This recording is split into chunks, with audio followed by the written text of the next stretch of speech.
આજ રોજ આ દાહોદ જિલ્લામાં ગુલમોર હોટલે અમારી આમ આદમી પાર્ટીની સંગઠનની મિટિંગ મળી। એમાં જે ભાજપ ભ્રષ્ટાચાર કરી રહી છે, દરેક ક્ષેત્રે એ લોકો ભ્રષ્ટાચાર કરી રહ્યા છે। પ્રયાસના કચેરીઓ હોય, અગર નાણાં પંચ હોય, નરેગા યોજના હોય, તમામમાં ટકાવારી ચાલે છે, ખૂબ મોટો ભ્રષ્ટાચાર ચાલે છે અને એક જ વ્યક્તિઓને કામ આપવામાં આવે છે। તો એ બાબતને લઈને પણ ચર્ચા કરવામાં આવી। જે ભાજપના સમયમાં મોંઘવારી વધી રહી છે, ભાજપના સમયમાં જે કોઈ પ્રકારના માણસો છે અત્યારે કામ પર હોય ને એમને પણ કાઢી મૂકવામાં આવે છે।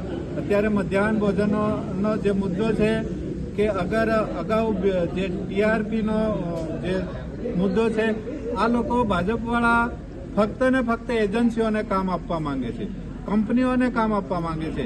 તો એ જે ભાજપ કરી રહી છે તો એને અમે દાહોદ જિલ્લામાંથી જડમૂળમાંથી કઈ રીતે ઉખાડીએ તેની પણ ચર્ચા કરવામાં આવી અને અમારી સાથે જે બીટીપીના જે કાર્યકરો હતા એ પણ અત્યારે અમારી સાથે જોડાઈ ગયા છે। તો અમારી પાર્ટી અત્યારે મજબૂત થઈ રહી છે દિવસે ને દિવસે અને દાહોદ જિલ્લામાં તાલુકા પંચાયત, જિલ્લા પંચાયત અમે લોકોને ઘરે ઘરે જઈને આ ભાજપને હાંકી કાઢવા માટે લોકોને જણાવવાના છે અને અમારી જે અત્યારે મિટિંગ થઈ છે એ લોકો ઘરે ઘરે જવાના છે।